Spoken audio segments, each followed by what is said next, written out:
Send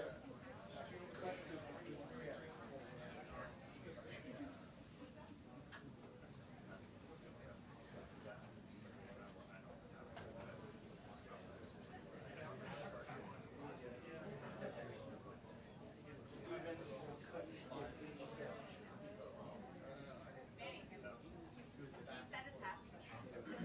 Send a test. Send a test.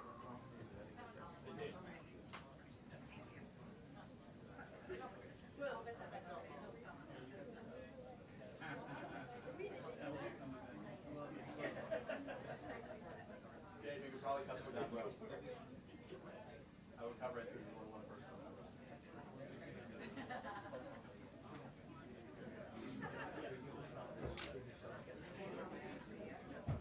Yeah.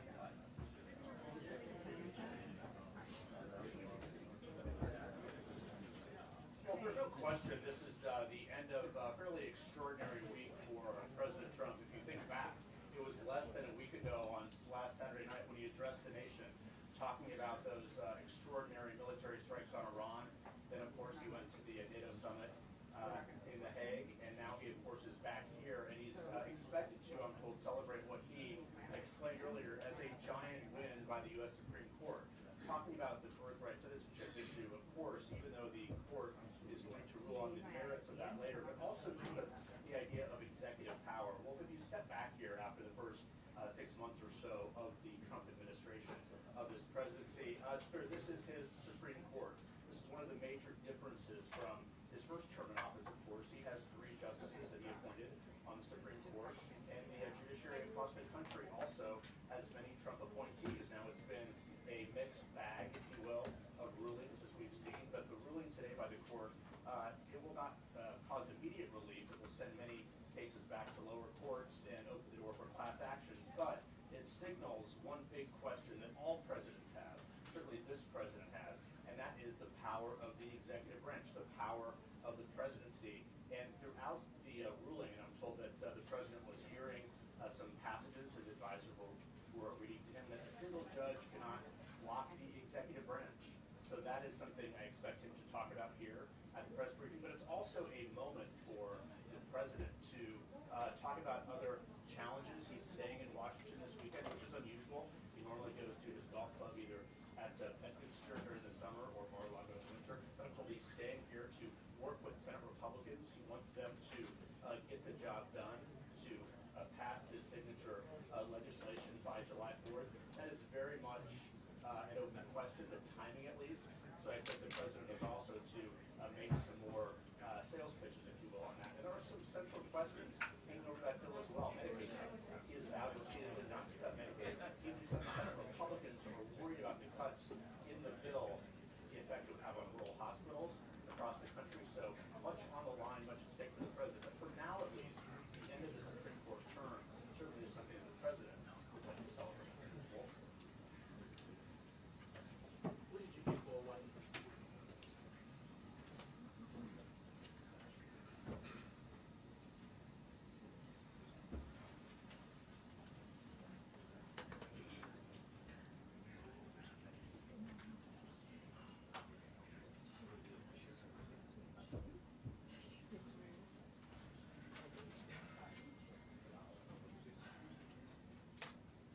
it is, Wolf. By my memory, at least, we can check this. I believe it's only the second time he has had a news briefing here in the White House briefing room. The first was in the early days of his presidency after the tragic plane crash at National Airport. He, of course, came in this briefing room and took questions. But you're right, he often does his exchanges with reporters, often on a near daily basis in the Oval Office or other places on this campus. But no, there's no doubt this is a different moment, but he wants to obviously talk about and celebrate what he sees as a giant win, as he put it on a Truth Social earlier this morning, but also think of all that's happened again over the last week. It's been extraordinary. And many questions remain about the radio program, his foreign policy agenda, as well as his domestic priorities as well.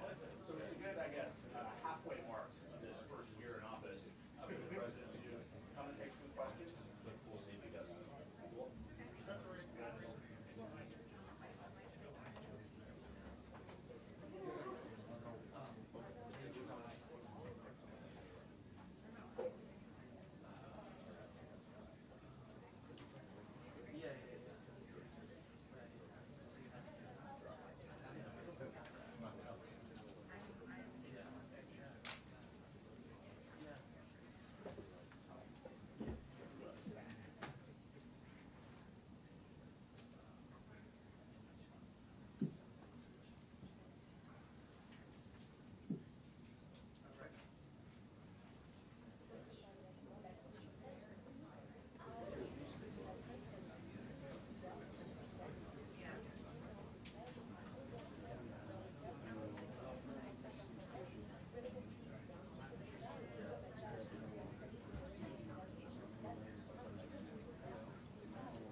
briefing. 2 minutes until the briefing.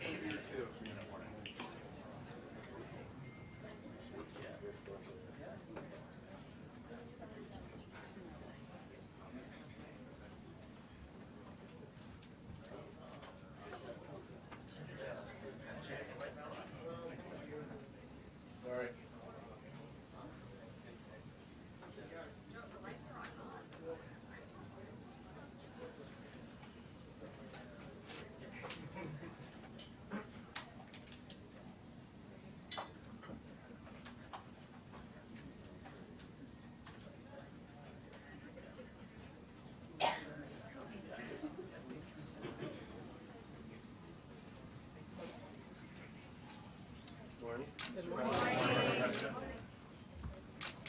Well, this was a big one, wasn't it? This was a big decision. An amazing decision, one that we're very happy about. This morning, the Supreme Court has delivered a monumental victory for the Constitution, the separation of powers, and the rule of law in striking down the excessive use of nationwide injunctions to interfere with the normal functioning of the executive branch. The Supreme Court has stopped the presidency itself. That's what they've done. And really, it's been an amazing period of time this last hour. There are people elated all over the country. I've seen such happiness and spirit. Sometimes you don't see that, but this case is very important. I was elected on a historic mandate, but in recent months we've seen a handful of radical left judges effectively try to overrule the rightful powers of the president to stop the American people from getting the policies that they voted for in record numbers. It was a grave threat to democracy, frankly, and instead of merely ruling on the immediate cases before them, these judges have attempted to dictate the law for the entire nation. In practice, this meant that if any one of the nearly 700 federal judges disagreed with the policy of a duly elected president of the United States, he or she could block that policy from going into effect or at least delay it for many years, tie it up in the court system. This was a colossal abuse of power which never occurred in American history prior to recent decades, and we've been hit with more nationwide injunctions than were issued in the entire 20th century together. Think of it, more than the entire 20th century, me. I'm grateful to the Supreme Court for stepping in and solving this very, very big and complex problem, and they've made it very simple. I want to thank Justice Barrett, who wrote the opinion brilliantly, as well as Chief Justice Roberts, and Justices Alito, Gorsuch, Kavanaugh, and Thomas. Great people. Thanks for this decision, and thanks to this decision, we can now promptly file to proceed with numerous policies that have been wrongly enjoined on a nationwide basis. And some of the cases we're talking about would be ending birthright citizenship, which now comes to the fore. That was meant for the babies of slaves. It wasn't meant for people trying to scam the system and come into the country on a vacation. This was, in fact, it was the same date, the exact same date, the end of the Civil War. It was meant for the babies of slaves, and it's so clean and so obvious. But this lets us go there and finally win that case, because hundreds of thousands of people are pouring into our country under birthright citizenship, and it wasn't meant for that reason. It was meant for the babies of slaves. So thanks to this decision, we can now promptly file to proceed with these numerous policies and those that have been wrongly enjoined on a nationwide basis, including birthright citizenship, ending sanctuary city funding, suspending refugee resettlement, freezing unnecessary funding, stopping federal taxpayers from paying for transgender surgeries, and numerous other priorities of the American people. We have so many of them. I have a whole list. I'm not going to bore you, and I'm going to have Pam get up and say a few words, but there's really, she could talk as long as she wants, because this is a very important decision. This is a decision that covers a tremendous amount of territory. But I want to just thank again the Supreme Court for this ruling. It's a giant. It's a giant. And they should be very proud, and our country should be very proud of the Supreme Court today. And with that, I'd like you to listen to the words of Pam Bondi. She's an incredible Attorney General. We're very proud of her. And as you know, Todd Blanche is with us, and we have so many others that worked on this case and other cases. And I think they're doing a great job. Pam, please say a few words. Thank you, President Trump. Thank you for fighting for all Americans. Americans are finally getting what they voted for. No longer will we have rogue judges striking down President Trump's policies across the entire nation. No longer. Today, in the 6-3 opinion, Justice Barrett correctly holds that the district court lacks authority to enter nationwide or universal injunctions. These lawless injunctions gave relief to everyone in the world instead of the parties before the court. As the Supreme Court held today, they turned district courts into the imperial judiciary. Active liberal judges have used these injunctions to block virtually all of President Trump's policies. To put this in perspective, there are 94 federal judicial districts. 5 of those districts throughout this country held 35 of the nationwide injunctions. Think about that. 94 districts. And 35 out of the 40 opinions with nationwide injunctions came from 5 liberal districts in this country. No longer. No longer. These injunctions have blocked our policies from tariffs to military readiness to immigration to foreign affairs, fraud, abuse, and many other issues. The judges have tried to seize the executive branch's power, and they cannot do that. No longer. No longer. And on immigration, on a side note, today marks 2,711 arrests on these terrorists and these gangs. Total arrest today with HSI investigations. And thank you, Stephen Miller.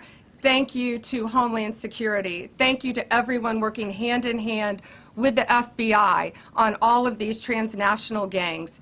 TDA has been a huge terror to our country, as well as MS-13, as well as Sinaloa cartels. No longer. No longer. These injunctions have allowed district court judges to be emperors. They vetoed all of President Trump's power, and they cannot do that. This has been a bipartisan problem that has lasted 5 presidential terms, 5 different presidents, and it has ended today.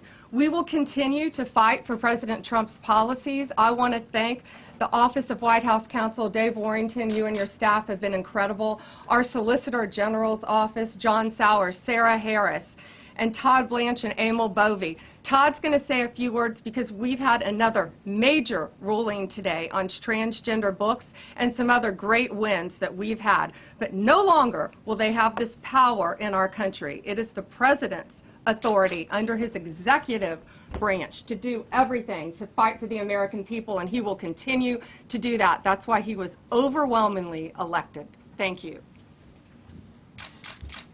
Thank you. Today's a great day for the rule of law. It's a great day for the Justice Department, and it's one that's been a long time coming and one that every American should have been waiting for with bated breath. And so I echo what the President said and Attorney General Bondi, that the Supreme Court did a great thing today, not only for this administration, but for every American in this country. If not for the injunctions case, we would be here talking about another great decision that came down today, the trans books case, which restores parents' rights to decide their child's education. Seems like a basic idea, but it took the Supreme Court to set the record straight, and we thank them for that. And now that ruling allows parents to opt out of dangerous trans ideology and make the decisions for their children that they believe is correct. And so we thank the Supreme Court for that. There's been multiple decisions over the past several weeks that just show why this nationwide injunction ban had to happen. For example, what I mean by that is local district court judges issuing decisions that are clearly contrary to law just because they don't like the policy of President Trump. And when it gets to the Supreme Court has to correct it. But that takes time. The Attorney General thanked our lawyers, and I'll do it again. Our lawyers are working 24 hours a day, 7 days a week to fight these injunctions and to emergency appeals, emergency stays, going back to the district court judge, asking them to change their view. And so their hard work is really paying off today, but over the past few weeks. We had a stay of an order that prevented DHS from moving aliens to a third country. We had a stay of an order that stopped the Department of Defense from implementing military readiness, the EO that President Trump signed. We had another stay of an order forcing reinstatement of fired executive branch employees entirely within the President and Article 2, his right to do. We had a stay of, as you all know, of numerous DOJ cases. And again, every one of those stays requires a tremendous amount of work and effort by the lawyers and parties involved, and they should be doing other work. They should be doing the work that the President and this administration demands and has a right to demand, and not fighting these local judges who don't make decisions based on the law. They make decisions because they just simply don't agree with the administration's decision about a policy, and that's wrong. Thank you. Any questions? Yes, for Pam, please. Go ahead. Sure. Thank you, Madam Attorney General. So as you know, the Supreme Court did not rule on the underlying constitutionality of the President's birthright citizenship order. So what is the plan now? Are you going to try to implement the EO just in states where there isn't a legal challenge? Yes, so birthright citizenship will be decided in October in the next session by the Supreme Court, unless it comes down in the next few minutes. I guess it could come down. I think they're still deliberating right now on some cases. As you heard, we just got transgender books, which is a huge win. But most likely, that will be decided in October in the next session. However, it indirectly impacts us because, as you correctly pointed out, if there's a birthright citizenship case in Oregon, it will only affect the plaintiff in Oregon, not the entire country. So yes, it's indirectly, but that's pending litigation, and we're waiting on that in the next term. And how concerned are you that the Supreme Court will come back and determine that the executive order is unconstitutional? Oh, we're very confident in the Supreme Court. But again, it's pending litigation, and that will directly be determined in October, but it indirectly impacts every case in this country, and we're thrilled with their decision today. Peter. Madam Attorney General, thank you for being here to take our questions. A couple questions to the both of you. The EO had a 30-day grace period before it goes into effect. Is there any thought about trying to make it effective immediately within that period of time? We're going to follow the law. We're going to make those decisions, and we're going to do what's right in the bounds of the law. And then the DOJ didn't ask the justices to rule on the merits of the birthright citizenship ban. Just for explanation purposes, why? Sure, because that's going to come down in October in the separate. This was huge because it's indirectly impacted today. As I said, it's case by case. Let me reiterate, of the 35 of the 40 nationwide injunctions filed against this president, against his executive authority as President of the United States, 35 of them came from Maryland, D.C., Massachusetts, California, Washington. I mean, that's crazy.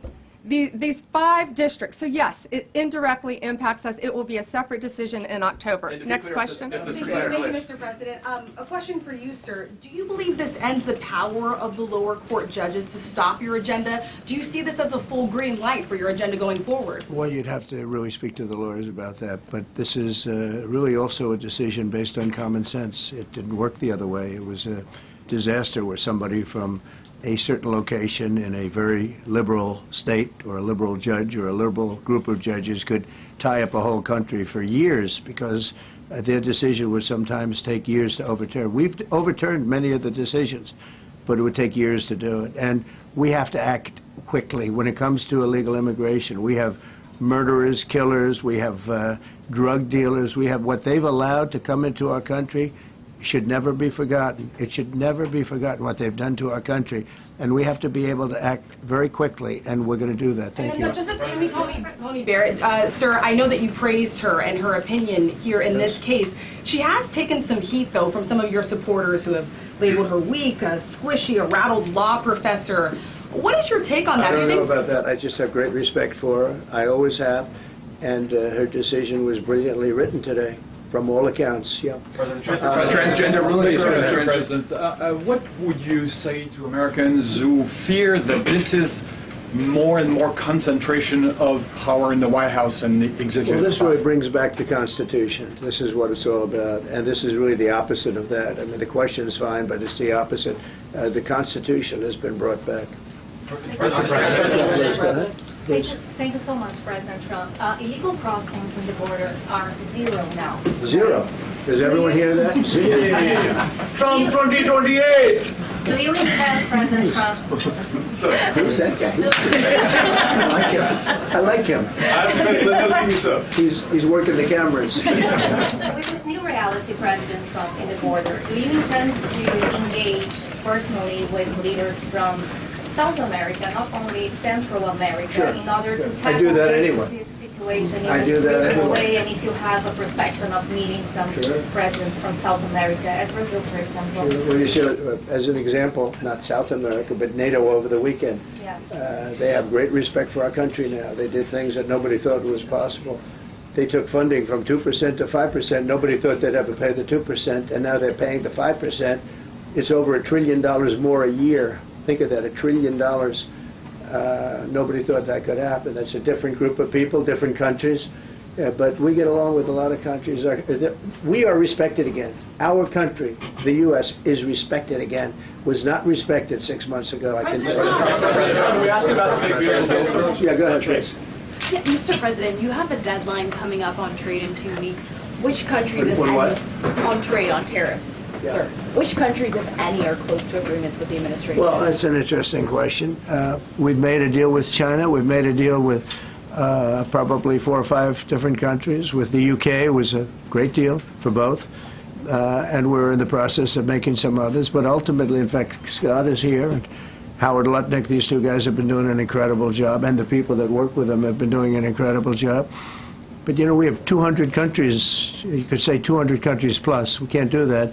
So at a certain point over the next week and a half or so, or maybe before, we're going to send out a letter. We talked to many of the countries, and we're just going to tell them what they have to pay to do business in the United States. And it's going to go very quickly.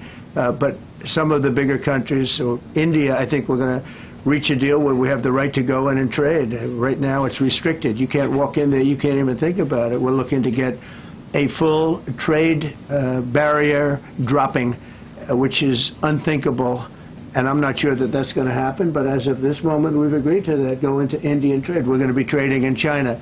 That's going to come a little bit down the road, but we're going to be trading in China. We have a lot of great things going, and we're getting along with countries, but some will be disappointed because they're going to have to pay tariffs. And we've taken in already hundreds of billions of dollars in tariffs. No inflation. The only problem we have is we have a Fed guy that doesn't understand what's happening, and it would be great if he'd lower the rate because we'd be able to borrow a lot cheaper. Yeah, go ahead, please. Why don't we keep it on this subject? This is such a big subject. You know what? Trade is so big, but this, I don't know, in a certain way, this might be bigger than trade. I think this is bigger than trade. Yes, please, go ahead. I was wondering, though, if you could... Go ahead. Sir, on the transgender ruling, the Supreme Court ruling that parents with religious objections can pull their kids out of public school lessons that use LGBTQ materials. Pam brought it up. Your reaction to that ruling today, sir? I think the ruling was a great ruling, and I think it's a great ruling for parents. It's really a ruling for parents. They lost control of the schools. They lost control of their child. And this is a tremendous victory for parents. And I'm not surprised by it, but I am surprised that it went this far. It took us to bring life back to normal. So it's wonderful. It's parental. And I kept saying, we will give you back your parental rights. They were taken away, and this is a tremendous victory for parents. Yeah. Mr. President, if you look at the back at the last week, it's been extraordinary in terms of the action in the Middle East. You were at The Hague. I'm wondering hell now, of a week, hasn't it? I'm wondering now if you believe that Iran. I'm wondering now, sir, if you believe that Iran has given up its long history of ambitions with nuclear weapons, or what you would like to see from them to prove that they do, and what type of meetings is your administration looking for next week with Iran? So Iran wants to meet.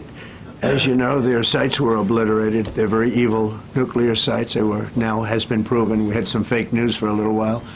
The same people that covered the Hunter Biden laptop was from Russia. The same people that did 3 or 4 other Russia hoax. But on their ambition. No, wait, just listen. They came up with something that delayed the credit that our great pilots and these great what talent that was, and they hit it right down in the spot. 52,000 feet. Think of this dark, no moon, you couldn't see a thing, and they hit the refrigerator door, as they say. That's the size of a target, and overwhelmingly, and it's amazing what was done. We're the only ones that could have done it, and we took out the two of the other sites also. In addition to that, we finished them off. That was a very evil intention. I believe that, and again, time will tell, but I don't believe that they're going to go back into nuclear anytime soon. They spent over $1 trillion on nuclear, and they never got it together. And nothing was moved from the site, by the way. To do that is very dangerous. It's very, very heavy material. Those cars were most likely the cars of masons because they were pouring concrete at the top. The hatch, as you know, the hatch going into the nuclear site, they wanted to reinforce it, and they had some masons there pouring concrete. By the way, that concrete was obliterated. It hit exactly at the concrete. It was, I don't think it had a chance to dry, but everything's down there. It's under millions of tons of rock. Please. Yes. Your administration has said that El Salvador is one of the safest countries in the hemisphere. So why haven't you yet canceled temporary protected status for that country? Was it part of the deal? Well, we'll take a look. We've had a great relationship with El Salvador. They have a fantastic leader. They built a massive prison system. And I don't know exactly why, but it's a hell of a system. And we bring people there, and when they go there, they don't get out. And frankly, when they hear they have to go there, they become very nice people. They become very nice people. It's a tough system, but it's a brilliant system, and it's a system done by a very, very good leader. We'll talk about El Salvador. A lot of respect. Yeah, please. Thank you. A question for you, and then a question for the Attorney General. As you go into negotiations and talks with Iran, are you demanding not only that there would be no uranium production inside of Iran, but also that Iran would turn over all existing stockpiles of uranium? Well, you know, we're a little early for that, but something like that, yeah, we'll do something like that. Let me say that I've been saying for 25 years, even as a civilian, you cannot let them have a nuclear weapon, and that's what happened. It's been obliterated. It would be years before they could ever get going, and I really think it's probably the last thing. They have to recover from a hell of a tough war. Would you also be demanding that the IAEA have full rights to inspect in Iran? Or somebody, yeah, or somebody that we respect, including ourselves. And a question for both the President and the Attorney General. Under Birthright citizenship, if this is implemented, who would be tasked with actually vetting citizenship? And how, like, would this be a situation where you have nurses and doctors checking for citizenship of parents, or? This is all pending litigation. It's going to be decided in October by the Supreme Court, and we'll discuss that after the litigation. If you have an undocumented baby, would that baby then be an enforcement priority? The violent criminals in our country are the priority now. Let me put it in perspective. Today marked the 2,711th arrest in our country of TDA members, just TDA. Everyone in this room agrees they are one of the most violent criminal organizations in the world. And the Biden administration let them walk into our country for the last 4 years.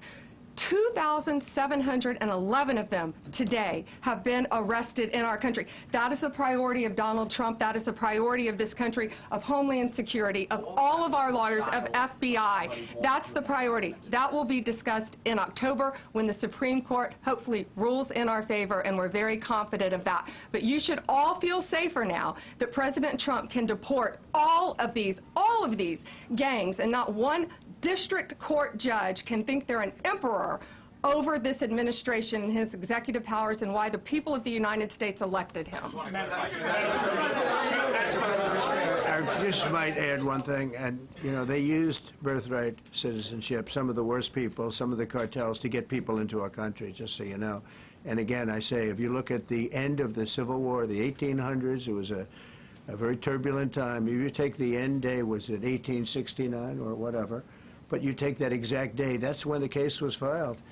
And the case ended shortly thereafter. This had to do with the babies of slaves, very, very obviously. And I think we're going to win. People didn't, I don't think they went about discussing it right. I came along and we looked and we said, wait a minute, this is wrong. We've been looking at birthright citizenship wrong for years, but they've used it. The cartels have used birthright citizenship to get very bad people in, and what Pam's doing and what Todd and everybody else, what they're doing at DOJ and all over, FBI, ICE, Border Patrol, these are incredible people.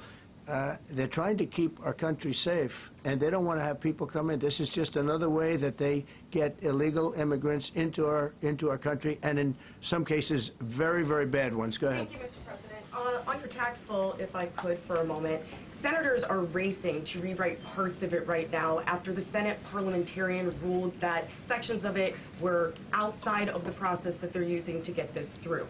Do you think that senators should respect the decisions of the parliamentarian? And what have you personally done in the last 48 hours to try and get Republican senators who are against the bill to a yes? Well, look, it's a great bill. It's a massive tax cut. If it's not approved, your taxes will go up by 68%. Think of that, 68, a record, the highest in the history. The Democrats won't approve it only because politically it's so good for the Republicans. The Democrats aren't approving it. But think of what they're not approving. They're not approving border security. We've done a great job at the border, but we have to add some wall. We have to do, various things. We have no money for that. We have no money for the border. We have no money for so many things. But if the Democrats, it'd be interesting to see if we get any Democrat votes. We should. If I were a Democrat, I would absolutely, maybe Fetterman, because he seems to be the most sensible one lately. If I were a Democrat, I would vote for this bill all day long because it's tax cuts and so many other things that are common sense. They're basic things. I think they're doing fine. The parliamentarian's been a little difficult. And I would say that I disagree with the parliamentarian on some things, and on other ways he's been fine.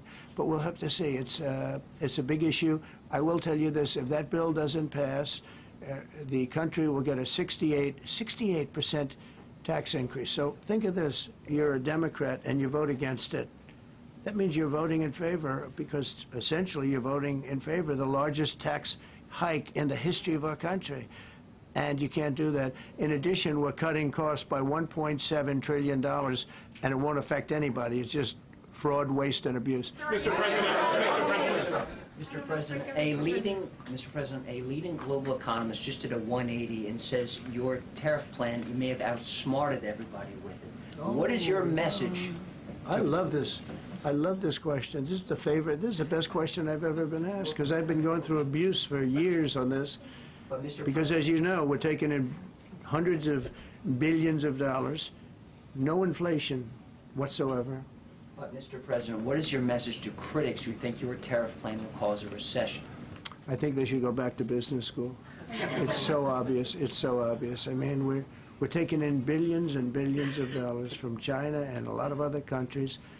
We took in, I had a call from somebody in the House and a high official.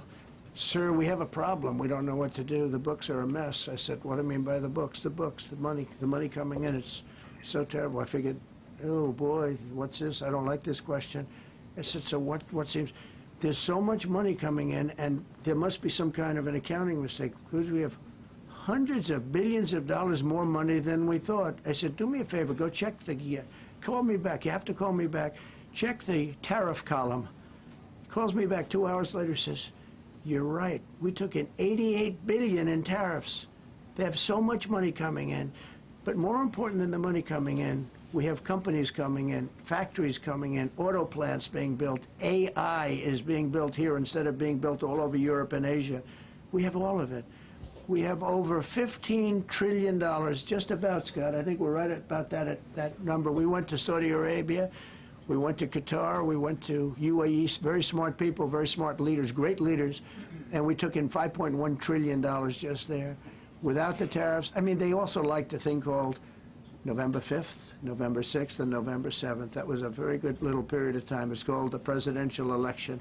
You know, you used to have one-day election, now you have it go over it, but even if you just took that little period, because it was pretty obvious it was going to be a landslide, and they like that, but they love the tariffs.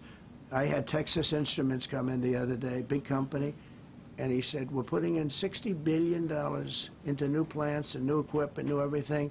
sir, you're going to keep the tariffs, aren't you? Because whoever took the tariffs off, and we are going to absolutely keep it. And they're worried that somebody that, like this communist from New York, someday gets elected. I can't believe that's happening. That's a terrible thing for our country, by the way. He's a communist.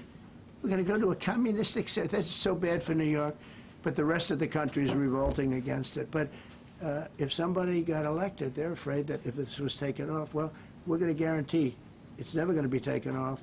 And again, we're taking in think of this, hundreds of billions of dollars, and they were all confused because they've never seen this before. You know, it's always the other way. We don't have enough money. So much money is coming in at levels that nobody's ever seen. But most importantly, we have factories being built, car plants being built, companies moving to our country like never before. If you look at 15 trillion, and that's only in a few months, you know, I haven't been here that long. Presidents like the last one was a disaster. He's the worst president in the history of our country, by the way. What he did on our border can never, ever be forgotten. To me, that's the worst of all the things, and he's done some terrible things, grossly incompetent. Nobody knew it was him, because I don't think it was him. I think it was whoever was controlling the auto pen. But our country is doing great. And those leaders and other leaders I just left, as you know, a large group of the most highly respected people. And that includes big countries. When you look at Germany and France and Spain, although Spain didn't come through, but they will. By the way, guaranteed they will. That was the only country that sort of tried to hold back on putting up the money. But just so you know, they said, it's unbelievable what's happened to the USA. You were a dead country. We didn't respect the country, the leader. You were dead as a doornail.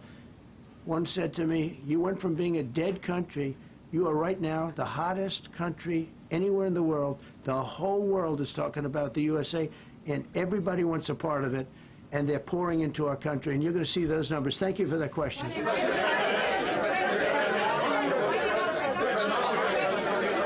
Yeah, go ahead, please. Thank you, Mr. President. I have a question about trade. Secretary Bessent has said that he hopes tariff deals with major partners will be done by Labor Day. So if some deals are not done by your July 9th deadline, will some countries' tariffs go back up, or will they stay where they are now? Well, there are some countries that are used to ripping us off, to be honest with you. And I don't want to name them, but you sort of can name them. And they're so used to just, you know, taking it billions and billions of, look, we had a trade deficit of more than $1 trillion. Think of a trillion, a trade deficit. That's because nobody cared. We cared a lot when, you know, I took in hundreds of billions of dollars in tariff. We had the greatest economy in history up until now. I think we're going to blow it away. But during my time, and especially prior to COVID, we had the greatest economy in the history of our country. I think we're going to blow it away now based on the kind of numbers that we're seeing. But some countries are very angry because they've been ripping us off for years. They've been making billions and billions of dollars. There was nobody to negotiate with. They could do whatever they want. They charged us tariffs, by the way, at numbers that we've never seen before.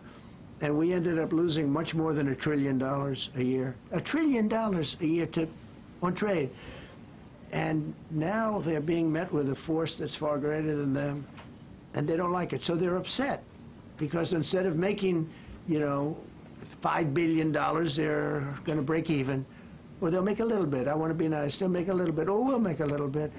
It's a big difference. Yeah, please go ahead. Go ahead. Red dress. On the 2020 election, is there any more information on the special prosecutor? So many Americans still have questions about the 2020 election. And speaking of rogue judges, would you consider appointing somebody at DOJ maybe to investigate the judges that allowed for the political persecution of you, your family, and your supporters during the Biden administration? I love you. Who are you? I'm Kara from Lindell TV. Well, that's just a very nice question. And it's not a setup. I have no idea who you are, but I appreciate that question. All I can say is we're not here for that. I hope so. I hope they're doing a thing because that election was rigged and stolen, and we can't allow that to happen. You know, a lot of people tell me, sir, you just won the greatest election in the history of our country. You won at numbers that won all 7 swing states, won the popular vote, won everything. Sir, go on with your life. And many people that say that, good people, friends of mine, then you have people that say that same thing, go on with your life, but you have to find out what happened because you can't let that happen again. Look at what this lunatic did. Look at what he did. He opened our borders to people that were murderers, 11,888 to be exact, murderers, and we've captured many of those murderers, and we're bringing them back, or some of them are so dangerous that we don't even want to bring them back. We're afraid they're going to try and come back in. But he allowed people to come into this country, people from mental institutions, insane asylums, that's a mental institution on steroids, people from mental institutions, gang members, drug dealers, people, jails being emptied out into our country. Venezuela emptied out almost its entire prison population into our country. But I don't want to blame them. Many countries have done that. The Congo, we have a great press conference coming up later, and it's the Congo and Rwanda. They were fighting for years, and it was machetes, it was vicious, it was as vicious, people's heads being chopped off. And I have a man who's very good in that part of the world, very smart, and put them together, and we're signing a peace treaty today. First time in many years they're going to have peace, and it's a big deal. We talk about Russia, and we're working that one. President Putin called up, and he said, I'd love to help you with Iran. I said, do me a favor. I'll handle Iran. Help me with Russia. We got to get that one settled. And I think something's going to happen there. But we did some great work. India and Pakistan. That was going to be maybe nuclear. We did that. We did a lot of work. I don't know if there's ever been a president that's done much more. Serbia, Kosovo was going to go at it. Going to be a big war. I said, you go at it. There's no trade with the United States. They said, well, maybe we won't go at it. That's what happened with India and Pakistan. I was negotiating with both of them, and I said to Scott, I said to Howard, cancel all deals with India and Pakistan. They're not trading with us because they're in a war. They called back, what do we do? I said, look, you want to have trade with the United States, it's great. But you want to go and start using nuclear weapons on each other, we're not going to allow that. And they both agreed. Both have great leaders. They both agreed not to do it. So we did a lot, but I appreciate that question.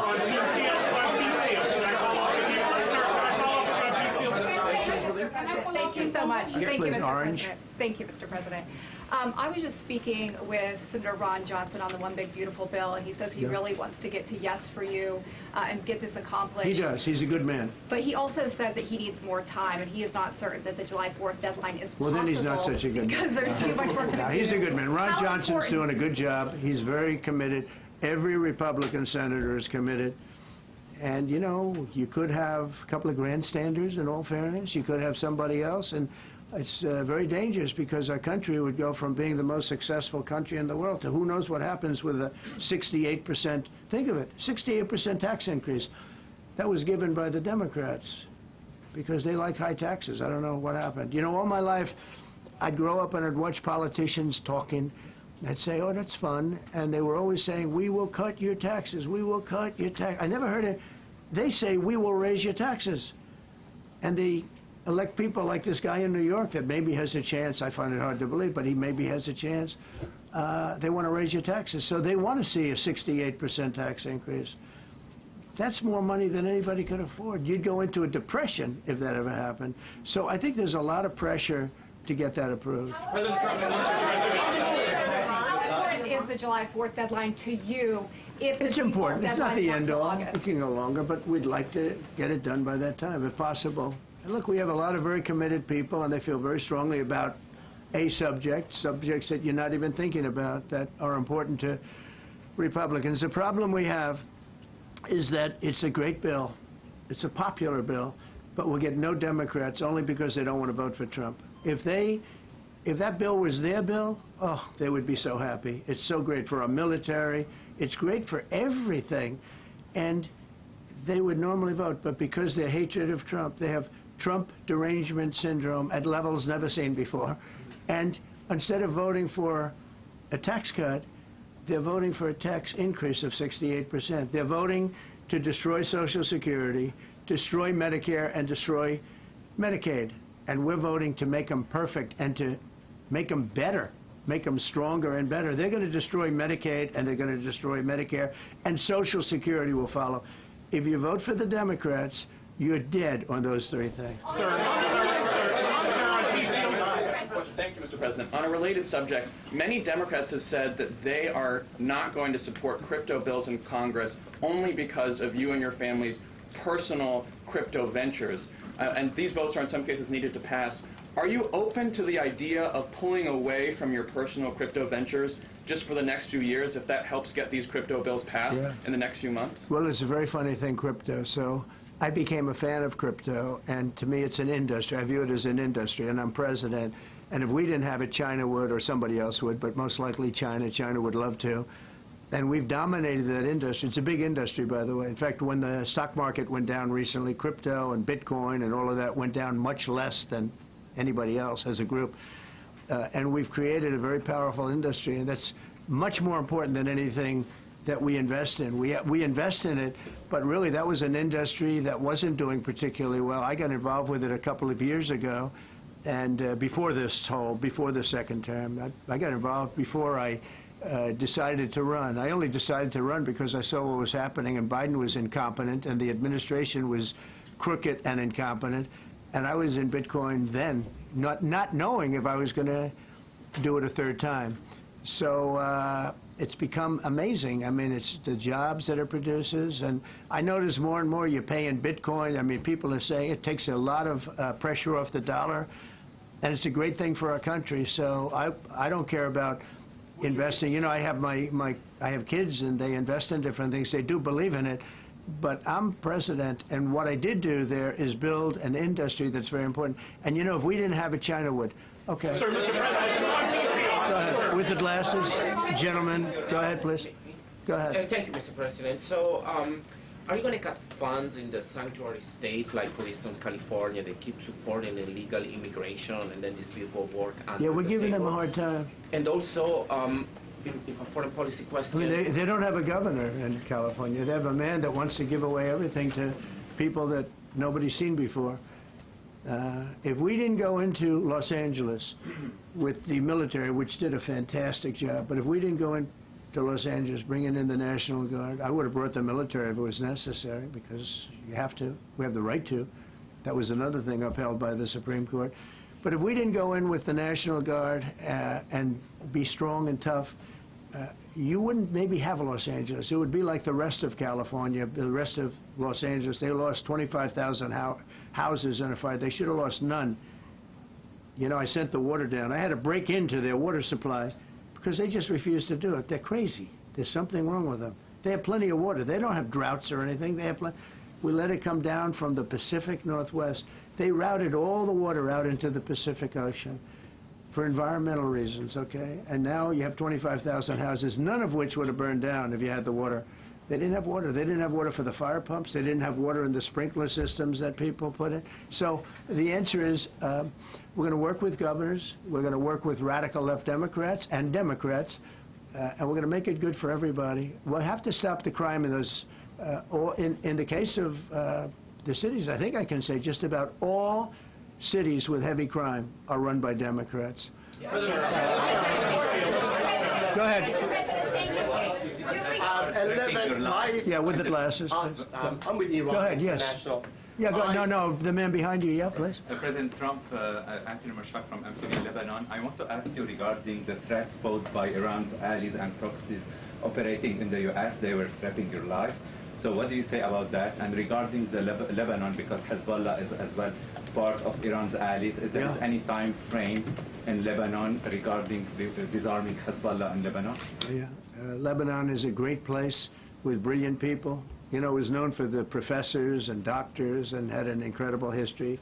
And hopefully we can bring it back again. I just appointed a friend of mine who's Lebanese, and I didn't know he was Lebanese. I've known him for 20 years, very, very successful man. And I just appointed him. And I said, why would you want that? He says, because I was born there, I was raised there, I love it. I love it so much. I said, you know, it's very dangerous going to Lebanon as ambassador. And he said, that's what they say, but I don't care about danger. I mean, this is a guy that is just a very big business guy. He wants to give up his whole life to go to Lebanon because he believes in it so much. We're with Lebanon all the way. We'll try and straighten it out. Your life as well. So what action? Threaten my life? Yeah, they have threatened. I get that throbbing feeling every once in a while. Get that throbbing feeling, but you know what? That's okay. This is a dangerous business. What I do is a dangerous business. You know, I tell the story of the car companies and different people in different professions you have. Race car drivers, as an example. 1/10 of 1% die. Bull riders, 1/10 of 1%. That's not a lot, but it's people die. When you're president, it's about 5%. If somebody would have told me that, maybe I wouldn't have run. Okay? This is a very dangerous profession. Yeah, please. By the way, so many questions. Should we keep this going, Pam? This is the opposite of Biden. Biden would take a half a question and he'd leave without answering it. Go ahead. On Iran. You tell me when it gets boring. Okay. If Iran. Are you from Iran? No, I'm not from Iran. I'm from the UK. But if the intelligence reports conclude that Iran can enrich uranium to a level that concerns you, would you consider bombing the country again? Without question, absolutely. And have you had any conversations? Turned out to be unbelievable. But, you know, our incredible flyers and I call them the shots, these guys are unbelievable. Think, from 52,000 feet, they hit the equivalent of a refrigerator door. They actually hit it right in the center, so it's much smaller than that. And just bomb after bomb going deeper, deeper, blowing up. Incredible, incredible thing. I don't know if you heard the general, he was very impressive. Raisin Cane. You know, he's the one that beat ISIS for me. And he did it in a matter of weeks. And I was told it was going to take 4 or 5 years. And when I got this job, I always said, if I get this job, I'm going to put that guy as the head of the Joint Chiefs of Staff. And Dan Kane, and he, when I heard his name was Raisin, his nickname is Raisin Cane. I said, you got to be kidding. So I liked him right from the beginning. But he knocked out ISIS in a time that nobody ever thought possible. And when this attack was completed and so successful, I said, now I know how you knocked out ISIS so quickly. But we have the best people, we have the best equipment in the world. You know, I rebuilt the military during my 4 years, during my other term. We have the best equipment in the world. The problem is we gave away, you know, a lot of it, but small relatively speaking. We gave a lot of it away to Afghanistan. Shouldn't have happened. That just shows how incompetent they were. They gave all that equipment away, billions and billions of dollars worth. Shouldn't have happened, but that was small compared to what we have. Now we have a great military with great people. Okay. Yeah, please. Mr. President, congratulations. A couple of very different questions. One is Rwanda, 1994. As you grew up in New York, we all knew how horrific those attacks were. Congratulations on that treaty. There are talks that perhaps... That's going to take place today at 3 o'clock in the Oval Office. We're going to have a signing with Rwanda and the Congo. I have a follow-up. So I'm a little out of my league in that one because I didn't know too much about it. I knew one thing. They were going at it for many years and with machetes. It is one of the worst wars that anyone's ever seen. And I just happened to have somebody that was able to get it settled. I mean, just a brilliant person who is very comfortable in that part of the world. It's a very dangerous part of the world. I said, are you uncomfortable there? People are being killed. School children are being raided and killed. And I don't even want to say how, but as viciously as I've ever heard. Are you uncomfortable? No, that's the part of the world that I know. Very comfortable. Was able to get them together and sell it. And not only that, we're getting for the United States a lot of the mineral rights from the Congo as part of it. They're so honored to be here. They never thought they'd be coming to. Look, this is a very tough part of the world. They never thought, they were just telling me, they never thought they'd ever be coming to the White House, and they're so honored. And so we're going to give them a great big reception. But that's after many years of fighting. It's a great thing. That's at 3 o'clock, I believe. Sir, are you concerned at all about secret nuclear sites in Iran? You talk about maybe just secret nuclear site? Yes, that there might be some. Not really. Can I tell you? They're exhausted. And Israel's exhausted too. And I dealt with both of them. And they both wanted it settled, both of them. And we did a great job, but they're exhausted. The last thing they're thinking about right now is nuclear. You know what they're thinking of? They're thinking about tomorrow, trying to live. It's such a mess. It's such a mess. The place was bombed to hell. And no, I'm not worried about it at all. And I'm putting out a little statement. I'm going to respond to the Ayatollah's statement. yesterday that we won the war. Oh, God, we won the war. And I said, look, you're a man of great faith, a man who's highly respected in his country. You have to tell the truth. You got beat to hell. And Israel was beat up too. They were both beat up. And it was a great time to end it. It was quick. They got the hate out. There was a lot of hate, a lot of hate. It would be great if they didn't have that hate. But the last thing they're thinking about is nuclear weapons right now. Please. Thank you, Mr. President. Iris Howe with NTD Research Media with the Epoch Times. Thank you so much for doing this. It's very refreshing for all of us here It's a good group. in this room. It's refreshing. Very refreshing. Yes, we haven't had this in, for the past I understand what you mean. So thank you so much for coming out here. Other than Caroline's done a great job. Yes. You're referring to the past administration, not to Caroline, right? Yes. Back to the ruling today, if you don't mind. So you have always talked about winning for the American people. Right. How do you think today's ruling will enable you to further deliver for American families and workers across the country, not only when it comes to immigration, but also when it comes to trade, energy? What actions are most eager to move forward Well, I think now? taking power away from these absolutely crazy radical left judges is a tremendous. This is such a big day. This is such a big day. It's like. It's sort of sad because we're doing the signing at 3 o'clock, and this may very well dominate the signing of a big war that was going on and really affecting the continent of.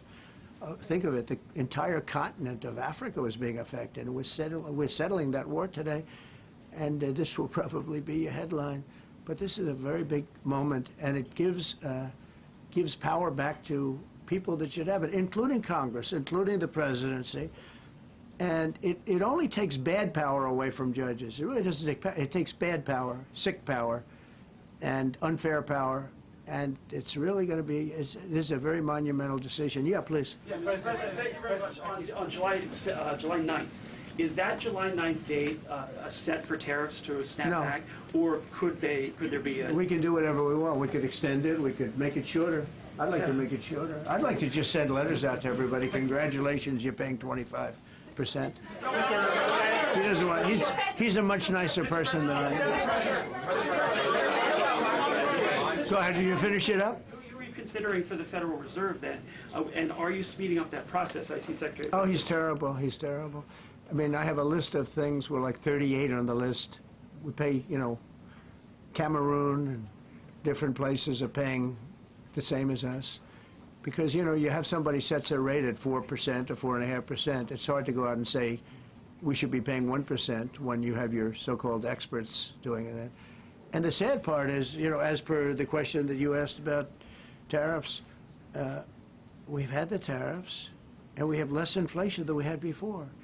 What we have is a hell of a lot more money, a hell of a lot more income, and we shouldn't be paying a rate like that. In other words, when we pay a rate, I'll tell you, each point is the equivalent of $300 billion.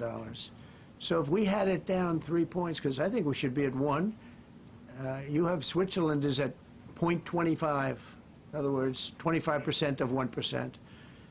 And they're the number 1 right now, but we should be the number 1. And soon you're going to have, I think, you're going to have where the people will pay will pay, like we had a few years ago, where you put up money, you loan money, and I mean, you actually, instead of paying, you get paid. I love that. I don't know if it's any good, but I love it, where you put up money and you get paid. But we should be in a category, so we should be at the top of the list, not toward the bottom of the list. But we have a man who's not a smart man, and he probably has Trump derangement syndrome. And he's just not a smart person. What he's doing, though, he's hurting us for years to come. Because if we borrow money at 2 points higher than we should be paying, that's $600 billion. Wouldn't you say those numbers are about right, Scott? So it's 2 points would be about 600, actually more than that, but about $600 billion, all because the guy doesn't want to lower the rates. He is doing the service, a very disservice, and then he goes up and talks about, I'd like to see costs come down. He gets up and he does his little thing for 5 minutes, then he goes out and he goes back to the beach. He goes, I'd like to see costs come down. Well, he could lower the interest cost by $900 billion a year. All he has to do is lower rates. And everybody's saying, I was watching some of the business shows today, and they're saying, Trump's right. He should really be cutting. The country's doing well. We have no inflation. Now, despite him, we're doing great. But if we got the rates down, we would be a rocket ship. So I think that'll be it. And I just want to thank everybody. This is a really big day. We've had a big week. You know, we've had a big week. We've had a lot of victories this week. NATO was a tremendous victory. The war was a tremendous. Look, we were talking about this for 30 years, about Iran being nuclear. And all I said is it will not be nuclear, and it's not going to be nuclear.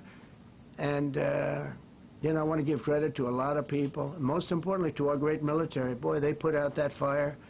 Once that happened, once those bombs got dropped, that war was over. That war was over. But I just want to compliment them. Incredible. The general and all of his generals. Pete Hegseth was great. They all, and now I want to compliment Pam. A lot of genius went into this. You know, people, if you don't say it exactly right, if the Supreme Court doesn't get it because it's incorrectly spoken about, and that happens. A lot of cases are lost because they don't say the right words. But I want to correct. She's going to go down as a great attorney general. I may change my mind about that. I don't know. Maybe someday I'll have call and say I was only kidding. She's going to go down as a great attorney general. This was a tremendous win, and we've had tremendous wins, but this was a tremendous win today. So I just want to congratulate you and Todd and your whole staff. Very brilliant people, and we can't forget John Sauer. That's right. Who is with, there's a medical emergency within his family, so he's taking care of that, and we said absolutely. So I just want to thank everybody very much. Thank you. Jeff Bezos on his wedding weekend. Sir, Thank you, Mr. President. Thank you, sir.